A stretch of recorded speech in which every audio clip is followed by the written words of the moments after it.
breaks down the protein so that it becomes like a leather.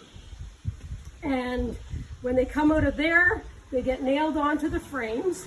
And then eventually, after it's dry, I want to sand it off. And so you can see I was sanding on this one, but I wasn't completely happy with it.